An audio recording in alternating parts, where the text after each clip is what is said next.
তো আগের সব প্রকল্প সব চুক্তি যদি অব্যাহত থাকে তাহলে পার্থক্য কি হচ্ছে? আইন শৃঙ্খলা পরিস্থিতি এখনো ঠিক হয় নাই। যারা সংখ্যালঘু মানুষ তারাও একটা আতঙ্কের মধ্যে এখন পর্যন্ত বাস করছেন। ভারতের অপপ্রচারকে মোকাবেলা করার জন্য যেরকম গোছানো তৎপরতা থাকা দরকার ছিল সেই তৎপরতাও আমরা দেখতে পাচ্ছি না। গণ অভ্যুত্থানের তো একটা বড় প্রত্যাশা ছিল যে একটা ভিন্ন বাংলাদেশ হবে, বৈষম্যহীন বাংলাদেশ হবে। 5 মাস প্রায় পার হয়েছে, এর মধ্যে এমন কিছু ঘটনা ঘটেছে যেটাতে আমাদের একটা প্রত্যাশা উপরে একটা আঘাত আমরা বলতে পারি। এখানে যে সরকার ক্ষমতায় আছে এখন, যারা দায়িত্ব নিয়েছে, কিছু কিছু কাজ ঠিক আগের মতোই হচ্ছে।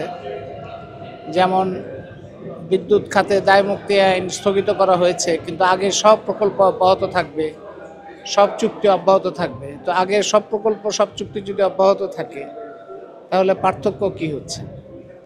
IMF এর কথা অনুযায়ী নতুন করে ভ্যাট বসানো হচ্ছে, কর বাড়ানো হচ্ছে, এবং অর্থ উপদেষ্টা আবার বলছেন যে জিনিসপত্রের দাম বাড়বে না। এটা ঠিক পুরনো অর্থমন্ত্রীর মতো কথা।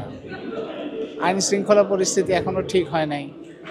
যারা সংখ্যালঘু মানুষ তারাও একটা আতঙ্কের মধ্যে এখন পর্যন্ত বাস করছেন।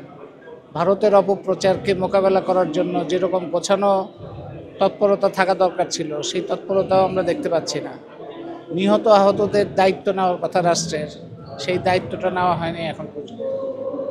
তো কমিশন করা হয়েছে, সেটা একটা ভালো, অনেকগুলো কমিশন করা হয়েছে। কমিশনের রিপোর্ট এখন জমা হচ্ছে। তা আমি মনে করি যে সরকারের আরেকটু সক্রিয় পদক্ষেপ নেওয়া উচিত। বৈষম্যহীন বাংলাদেশের স্বপ্ন আছে, কিন্তু বৈষম্যবাদী রাজনীতি কিন্তু বেশ তৎপর। ধর্মের নামে বৈষম্য, লিঙ্গের নামে বৈষম্য, জাতির নামে বৈষম্য, এই ধরনের বৈষম্যবাদী রাজনীতি যারা করে তাদের একটা সক্রিয়তা দেখা যাচ্ছে।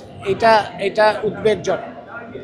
এই ব্যাপারে সরকারের একটা সক্রিয় বলিষ্ঠ ভূমিকা থাকা দরকার, সেটি আমি প্রত্যাশা করি। একটা বিষয় যদি বলি যে বর্তমান দেখা যাচ্ছে যে বিএনপি এবং জামাত তাদের সম্পর্ক টানাপোড়েন চলছে। এই রাজনৈতিক টানাপোড়েনটা দেশের জন্য কতটা মঙ্গলকর হবে বলে আপনি মনে করেন? রাজনৈতিক যদি বিরোধ থাকে সেটা তো টানাপোড়েন কিছু হবে, কিন্তু সেটা একটা নিয়মের মধ্যে হওয়া উচিত। এবং গণ অভ্যুত্থানের আকাঙ্ক্ষার সাথে কাদের দূরত্ব সৃষ্টি হচ্ছে, মানে একটা অঙ্গীকারনামা হওয়া উচিত সব দলের, যে তারা কোনো ধরনের বৈষম্যবাদী রাজনীতি গ্রহণ করবেন না, বৈষম্যবাদী সব ধরনের তৎপরতার বিরোধিতা করবেন, এবং সব ধরনের বিধি ব্যবস্থা যেগুলো বৈষম্যের পক্ষে সেটার বিরোধিতা করবেন। এরকম একটা অঙ্গীকারনামা সবার কাছ থেকে আদায় করা উচিত। বৈষম্য বিরোধী ছাত্র আন্দোলনের নেতারা তারা নতুন করে একটি দাবি জানিয়েছে যে ঘোষণাপত্র, এই ঘোষণাপত্রটা কতটা গুরুত্বপূর্ণ বলে আপনি মনে করেন এবং কখন দেওয়া উচিত বলে আপনি মনে করেন?